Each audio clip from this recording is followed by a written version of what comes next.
Bienvenue sur Positive et Ambitieuse, le podcast pour les femmes qui veulent réussir leur vie et se réaliser pleinement.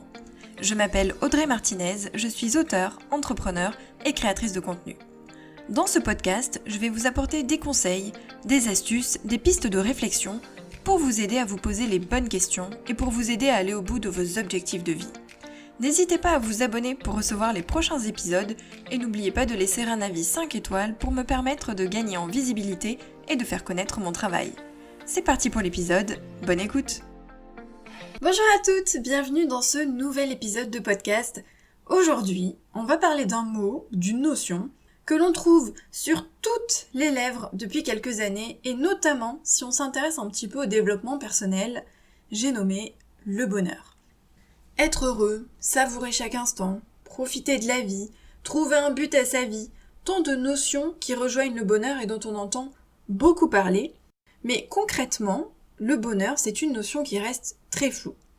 Qu'est-ce que le bonheur ? Est-ce qu'il y a une définition précise ? Est-ce qu'on doit toutes viser le bonheur ? Est-ce qu'il faut être heureuse tout le temps ? Est-ce que c'est un but dans sa vie ? Est-ce qu'on a le droit d'être malheureuse ? Alors donner une vraie définition du bonheur, c'est quand même très difficile, car je pense qu'il existe autant de formes de bonheur que de personnes. C'est une notion qui est subjective et vraiment très personnelle, propre à chaque personne. Wikipédia nous donne une définition que je trouve plutôt juste. Je suis allée lire plusieurs définitions, et notamment sur des sites comme le Larousse, et je trouve que Wikipédia s'approche vraiment de l'idée qu'on s'en fait et de l'idée que je m'en fais aussi. Selon Wikipédia, le bonheur serait un état durable de plénitude, de satisfaction ou de sérénité, un état agréable et équilibré de l'esprit et du corps, d'où la souffrance, le stress, l'inquiétude et le trouble sont absents. Le bonheur n'est pas seulement un état passager de plaisir, de joie, il représente un état d'équilibre qui dure dans le temps. Cette définition, elle est quand même très juste et je pense plutôt complète. On nous dit que le bonheur, c'est un état durable, mais vraiment un état durable, c'est pas quelque chose de bref, c'est un état durable de plénitude, de satisfaction, de sérénité, de bien-être, avec un équilibre entre l'esprit et le corps, et un état dans lequel on oublie toute souffrance, stress, inquiétude, on a réussi à s'en débarrasser. Et on nous dit aussi que c'est quelque chose qui ne doit pas être passager. Et le hic, c'est que trop souvent, les gens confondent plaisir et bonheur. Le bonheur, en fait, ce n'est pas quelque chose d'instantané. Ce n'est pas dépendant d'un élément précis. Et ce n'est pas quelque chose qui ne dure que quelques heures ou quelques minutes. Cet état-là appartient plutôt au plaisir. Le bonheur n'est pas quelque chose de bref ou d'éphémère. C'est tout l'inverse.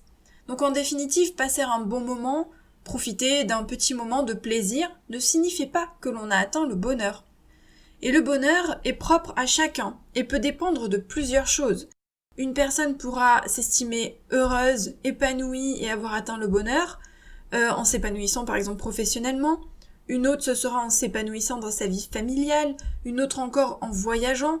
Et le bonheur trouve sa source différemment selon les personnes. Attention, ça ne signifie pas que lorsqu'on a trouvé le bonheur, qui est donc un sentiment durable, on ne peut plus le perdre. Bien sûr que non, parce qu'il y a des coups durs, les aléas de la vie, et ça peut vraiment tout bousculer. Donc on peut très bien avoir atteint le bonheur et ensuite l'avoir perdu, entre guillemets. Mais si on est capable de trouver le bonheur une fois, il y a fort à parier qu'on sait comment faire et qu'on sait ce qui nous rend heureuse, on est capable de mettre le doigt sur ce qui nous procure un véritable épanouissement durable, alors on sera capable de le retrouver. Est-ce que durable signifie qu'on n'est plus malheureuse ? Alors, si c'était le cas, personne n'aurait jamais atteint cet état de bonheur. Parce que, concrètement, durable permet simplement de distinguer plaisir instantané ou court et bonheur. Le bonheur, c'est un petit peu le cran au-dessus, parce qu'il dure dans le temps. Mais atteindre le bonheur, ça ne signifie pas que l'on est heureuse tout le temps, sans exception. On peut être heureuse et avoir des jours down. On peut être heureuse et avoir des baisses de morale, on peut être heureuse et traverser une mauvaise passe qui nous éloigne du coup de cet état de bonheur. Parfois, la vie peut même être vraiment très très dure et nous éloigner pendant un long moment de cet état de bonheur, peut-être pendant plusieurs années. Mais il est quand même plus facile d'y revenir si on l'a connu Et il est aussi plus facile de s'en sortir si on a appris, si on s'est habitué à voir les choses de manière positive, si on a développé en fait son esprit positif. Les jours où ça va moins bien, il faut l'accepter. Il faut comprendre pourquoi et faire ce qu'il faut pour remonter la pente. Alors évidemment, ça c'est plus dans les cas de baisse de morale ou des jours un peu plus down. Si c'est quelque chose de plus difficile, qu'on traverse vraiment une mauvaise passe, un deuil, une maladie, forcément ça va prendre plus de temps. Qu'est-ce qui nous empêche d'être heureuse ? Alors, évidemment, il y a les cas graves que je vais passer, ce sont des cas exceptionnels. Je vais plutôt m'attarder sur les petites choses de la vie.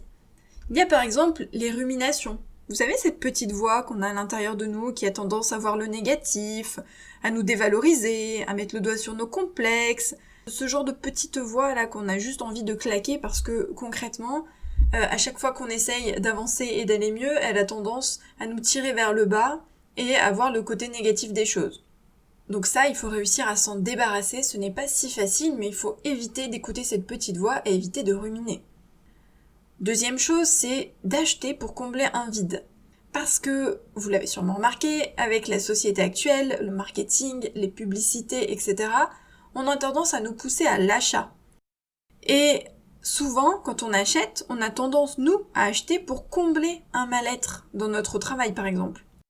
Du coup, on compense en s'achetant quelque chose, et on compense en fait un mal-être qui est autre. Ça peut être dans nos relations, ça peut être dans notre famille, ça peut être avec nos amis, ça peut être dans le travail. Il peut y avoir plein de raisons de son mal-être.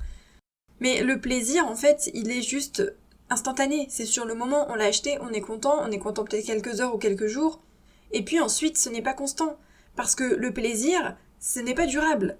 Ça monte dans l'instant, et ensuite, ça redescend. Et qu'est-ce qui se passe quand ça redescend ? On a envie de recombler à nouveau ce manque et ce mal-être, et donc on achète autre chose, par exemple. Ou on compense différemment, on peut manger, boire, il y a plein de manières de compenser. Troisième cas, s'accrocher au bonheur passé. Parce que le bonheur, c'est une notion qui évolue avec le temps. Tout comme nos goûts, nos envies, nos projets, ce qui nous rendait heureuse avant, peut ne plus nous rendre heureuse maintenant. C'est normal, on évolue. Et il faut aussi apprendre à s'écouter et à se connaître pour évoluer en même temps que son être, en même temps que son moi profond. Donc il ne faut pas s'accrocher à son passé, il ne faut pas s'accrocher à ce qu'on avait avant, il ne faut pas s'accrocher à ce qu'on était avant. Il faut s'accepter tel qu'on est maintenant, apprendre à se connaître, à s'apprivoiser et à s'aimer maintenant. Alors c'est bien beau tout ça, mais comment on fait concrètement pour être heureuse ? Alors déjà, il faut se poser les bonnes questions. Qu'est-ce qui vous rend heureuse au quotidien ? Est-ce que c'est votre famille ? Est-ce que ce sont vos enfants ? Est-ce que c'est votre travail ? Est-ce que c'est votre investissement dans certains projets ou dans des associations? Est-ce que ce sont les voyages? Est-ce que c'est le contact des animaux? Bref, il faut déjà faire un petit point et trouver ce qui vous rend vraiment heureuse. Attention, je ne dis pas quelque chose qui vous apporte des plaisirs instantanés. Vraiment quelque chose qui vous rend heureuse et quand vous y pensez, vous avez des papillons dans le ventre, vous avez cet état de plénitude et vous avez envie que ça dure. Et à l'inverse, il faut vous demander qu'est-ce qui vous rend malheureuse actuellement. Peut-être qu'il y a un mal-être en ce moment, peut-être qu'il y a quelque chose qui vous dérange, quelque chose qui vous empêche d'avancer. Imaginons, vous êtes malheureuse dans votre couple, ça se passe très mal. Ou vous êtes fâché avec un membre de votre famille. Ou encore, ça se passe très mal à votre travail, vous n'êtes plus motivé, vous n'aimez plus ce que vous faites. Donc il faut aussi mettre le doigt sur ce qui vous rend malheureuse. Ça vous permettra de déterminer quels sont les points faibles de votre vie, les points faibles entre guillemets, mais ce que vous avez besoin d'améliorer, voire de changer pour diminuer ou éliminer votre mal-être ou votre stress. Ça vous permettra de mettre l'accent sur ce qui, au contraire, aide à votre épanouissement. Donc en gros, c'est un peu comme quand on essaye de trouver ses forces et ses faiblesses. Là, c'est la même chose, mais c'est à l'échelle de sa vie. On essaye de voir ce qui nous rend heureuse et ce qui nous rend malheureuse. L'idée, c'est d'essayer de diminuer, voire d'éliminer ce qui nous rend malheureuse, donc de trouver des solutions, et de mettre l'accent sur les choses qui nous rendent heureuses. Il faut aussi noter que le bonheur, c'est une question d'équilibre à mon sens. Le bonheur est d'autant plus facile à atteindre si les pans de notre vie vivent en harmonie et en équilibre, c'est-à-dire à la fois le pan professionnel que le pan personnel, à la fois la vie familiale que les relations sociales. Mettre l'accent sur un seul pan de sa vie, par exemple, tout donner dans son travail, au bout d'un moment, ça peut être néfaste et ça peut bousculer cet équilibre. Ça peut nous convenir pendant un temps et nous apporter un bonheur pendant un certain temps, Mais le bonheur est beaucoup plus durable si la vie est équilibrée sur tous les plans. Au-delà de ces aspects, le bonheur, c'est vraiment un état d'esprit de chaque instant. Il ne s'agit pas de se concentrer sur ce que l'on a, sur ce que l'on souhaite, sur ce que l'on fait, mais surtout, on doit se concentrer sur les petits instants de la vie. On doit s'en réjouir. En ce sens, on ne doit pas attendre le bonheur. Le bonheur, c'est pas quelque chose qui va tomber du ciel du jour au lendemain. On doit le cultiver quotidiennement. Alors évidemment, on doit faire le point, comme je vous l'ai dit tout à l'heure, sur ce qui nous rend heureuse ou non, mais il y a aussi plein de petites choses que l'on peut faire au quotidien pour cultiver ce bonheur, pour se l'approprier, pour qu'il soit durable. Premier conseil, se dépasser. C'est-à-dire se lancer dans des projets, avoir des objectifs, avoir des buts, s'investir dans ces projets, dans des projets qui nous tiennent à cœur, sortir de sa zone de confort. Ça peut réellement nous rendre heureux sur du long terme. Deuxième point, tirer un trait sur le passé, je vous l'ai dit tout à l'heure, ruminer le passé, se rappeler ce qu'on a perdu, ce qu'on a fait qui nous a rendu malheureuses. Ça ne sert à rien. Si ça vous empêche d'avancer, alors il faut s'en débarrasser pour aller mieux. Ce qui est fait, alors même si ça peut prendre du temps, évidemment, il faut quand même accepter son passé, le mettre de côté pour se concentrer sur le présent et ensuite sur l'avenir. Troisième point, faire preuve de gentillesse, c'est-à-dire faire attention aux autres, donner sans attendre en retour, faire des cadeaux, des actes de bonté. Ça apporte réellement du bonheur et du bien-être de s'occuper des autres et d'être là pour les autres. Donc soyez généreuse avec les autres et avec le monde d'une manière générale. Quatrième point, savourer le moment présent, sans penser au passé, sans penser au futur, c'est-à-dire vraiment l'instant présent. Et il faut savourer chaque instant, c'est-à-dire qu'il faut savoir profiter des petits moments où tout va bien. Et c'est pas forcément des choses exceptionnelles, ça peut être des petites choses du quotidien. Vous êtes devant la télé avec votre compagnon et vous êtes bien, vous êtes sereine, vous êtes heureuse, vous êtes dans ses bras, tout va bien. C'est un petit instant du quotidien. Il faut le savourer, il faut s'en rendre compte à ce moment-là, et il faut vraiment s'en réjouir. On peut se satisfaire de petites choses du quotidien, parce qu'en fait on a plein de plaisirs et de petits moments positifs dans ces journées, il faut juste réussir à les voir et à mettre le doigt dessus. Souvent on vit à 100 à l'heure et on ne voit plus ce genre de choses. Sauf que on a plein de petits bonheurs et plein de petites choses qui font que on est heureuse. Donc il faut réussir à les repérer et s'en réjouir. Cinquième point, la gratitude. Je vous en avais déjà parlé, j'ai fait un épisode de podcast entier sur les gratitudes, je vous les mettrai dans les notes de l'épisode. Il faut exprimer ce qui nous fait plaisir, ce pourquoi on est reconnaissante, même des détails, même des petites choses. Je vous assure que moi, quand je note mes gratitudes, ce sont des choses banales et vraiment toutes simples, je ne fais rien d'exceptionnel dans ma vie. Et pourtant, c'est important de mettre le doigt aussi sur ce genre de choses. Donc, rendez-vous compte de ce que vous avez et soyez reconnaissante. Sixième point, la méditation. Alors, la méditation, ça permet de contrer les ruminations, le stress, le mal-être, l'anxiété, ce genre de choses. Donc, ça permet de mieux réagir à nos émotions et de faire la part des choses. La relaxation, c'est un effet secondaire de la méditation. Mais vraiment, l'aspect principal, c'est d'être plus attentif à l'instant présent, être plus attentive aux petits plaisirs quotidiens. Donc on se connecte vraiment à son instant présent, aux 5 sens, et on ne pense ni au passé, ni au futur. Septième point, trouver un sens à sa vie. Ça rejoint un petit peu ce que je vous ai dit tout à l'heure, c'est-à-dire trouver un objectif, un projet, ou plusieurs évidemment, qui nous rendent heureuses. Donc des choses, des objectifs que vous avez envie d'atteindre, et le fait de travailler sur ces choses-là, de travailler sur ces objectifs, d'avancer sur ce chemin, vous rendra heureuse parce que vous vous rapprocherez de ce but. Huitième point, soyez optimiste. Il faut voir le verre à moitié plein et faire la part des choses. Il ne faut pas avoir de rancune, pas de regrets, pas de remords, il ne faut pas ressasser le passé. Il faut vraiment être optimiste au quotidien. Alors oui, des fois il y a des choses qui sont plus graves que d'autres, il y a des choses qui nous prennent plus la tête que d'autres, c'est normal. Il y a des moments où ça va être très difficile d'être optimiste. Mais d'une manière générale, il faut cultiver l'optimisme. Il faut vraiment être optimiste au quotidien. Il faut avoir des pensées positives le plus souvent possible. Parce que c'est comme éduquer son cerveau, justement, à voir les choses positivement. Il n'y a rien de pire que quelqu'un qui est tout le temps en train de râler et qui voit les choses de manière négative tout le temps. Et qui voit les effets négatifs de tout. il faut vraiment cultiver son optimisme. Et demandez-vous toujours quand il se passe quelque chose, est-ce que vous vous souviendrez de cet événement dans 1 an, dans 5 ans, dans 10 ans?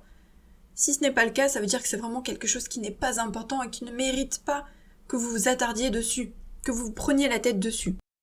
Il faut aussi réciter en ce sens des affirmations positives. Ça développe en fait un bon mindset et ça permet de se préparer aux obstacles de la vie. Donc on essaye de penser positif. 9e point, c'est l'alimentation cérébrale. Alors l'alimentation cérébrale, c'est pas de moi, hein, c'est pas moi qui ai inventé ce terme, je l'ai vu dans une vidéo. Et concrètement, je suis totalement d'accord parce que c'est quelque chose que je fais depuis longtemps maintenant, c'est-à-dire se protéger des images violentes, des informations, du journal télévisé et des nouvelles en fait qu'il y a dans le monde. Parce que les médias ont tendance à mettre l'accent sur ce genre de choses, à en rajouter, et quand il se passe quelque chose, on en entend parler pendant des jours. Et si vous regardez les informations ou que vous lisez le journal, vous allez être confronté à énormément d'images violentes et à des choses négatives. Et donc, il faut s'en protéger. Personnellement, je ne regarde pas le journal télévisé, je ne lis pas le journal, je ne regarde pas les infos. Dites-vous bien que s'il se passe quelque chose d'important, vous serez forcément au courant par le biais de vos proches, par le biais des réseaux, mais on n'a pas besoin de se confronter aux informations et de se confronter à toutes ces images violentes. Personnellement, je suis quelqu'un de très sensible, et si je vois une image violente, elle va s'ancrer en moi et elle va rester pendant un moment avant que j'arrive à l'oublier, et encore si j'y arrive. Donc je me protège énormément de ce genre de choses. Tim Ferriss appelle même à faire une diète médiatique. Donc c'est complètement ça, c'est se couper de ce genre de choses pour se protéger et développer justement cet esprit positif et ne pas avoir toutes ces images négatives et violentes, c'est en plus très anxiogène. Donc on fait attention à son alimentation cérébrale. 10e point, prendre soin de son corps et de vous en général. C'est-à-dire, prendre soin de son corps, c'est se chouchouter. Faire du sport, faire attention à son alimentation, mais c'est aussi se passer de la crème, se mettre du vernis, bref, prendre soin de son enveloppe corporelle et de l'intérieur de son corps. C'est-à-dire, on prend soin de son corps parce que le corps, c'est une machine, mais le corps, on en a besoin pour vivre. Et du coup, il faut vraiment en prendre soin, il faut le chouchouter. Il faut apprendre à l'aimer, il faut l'apprivoiser, il faut le connaître, que ce soit à l'intérieur comme à l'extérieur. Mais il faut aussi prendre soin de vous en général. Faire des activités qui vous plaisent, par exemple. Si vous aimez peindre, il faut peindre. Si vous aimez aller au cinéma, il faut aller au cinéma. Donc il faut aussi faire des activités qui sont bonnes pour son bien-être personnel, pour son épanouissement. Si on fait des choses qui nous plaisent, ça nous rend heureuses. Donc il ne faut pas hésiter à prendre soin de son corps et de soi en général. Pour conclure ce long épisode, il faut bien comprendre que le bonheur ne dépend d'aucune autre personne, d'aucun être et d'aucun objet extérieur. Il dépend de vous. Il est réellement en chaque personne, il est en nous, et il ne doit dépendre de rien d'autre. Parce que ce qui est autour de nous peut disparaître du jour au lendemain. Ça ne doit pas dépendre par exemple des objets que l'on achète, parce que du jour au lendemain on peut les perdre, on peut se les faire voler, on peut les casser. Le bonheur il est en nous, c'est-à-dire que c'est à vous de trouver ce qui vous rend heureuse, ce qui vous aide à vous épanouir et à le cultiver. Parfois, il est tellement enfoui, il est noyé sous les complexes, sous les regrets, sous les douleurs, sous le passé, qu'on a tendance à ne plus le voir, à ne plus savoir le détecter, à ne plus savoir ce qui nous rend heureuse. Le vrai bonheur, c'est d'être bien dans sa peau, d'être bien avec soi-même, c'est d'être en harmonie, on rejoint cet état d'équilibre. C'est-à-dire qu'il faut être bien avec soi, il faut déjà s'accepter soi en tant que personne, en tant qu'être humain. Il faut accepter son corps, il faut accepter sa personnalité, il faut accepter son caractère. Mais il faut aussi trouver un équilibre dans sa vie, au niveau professionnel, au niveau personnel. Et si tout cela est en harmonie et en équilibre, il y a fort à parier qu'on arrivera à atteindre le bonheur. Je répète souvent dans mes vidéos ou dans le podcast que la seule personne avec laquelle on est certaine de passer sa vie, c'est soi-même. Et on est sa meilleure amie, on est sa compagne, son guide, son soutien. Donc c'est super important d'apprendre à s'aimer, à s'accepter, à chercher le bonheur en soi, à chercher vraiment ce qui nous rend heureuse. Donc ça vaut le coup de prendre soin de soi et de s'écouter davantage. Donc il ne faut pas voir le bonheur à travers les yeux des autres, il ne faut pas essayer de satisfaire tout le temps les autres. Il faut aussi vous demander ce qui vous rend heureuse, vous, à l'intérieur de vous. Il faut aussi penser à vous. Parfois, il faut être un petit peu égoïste.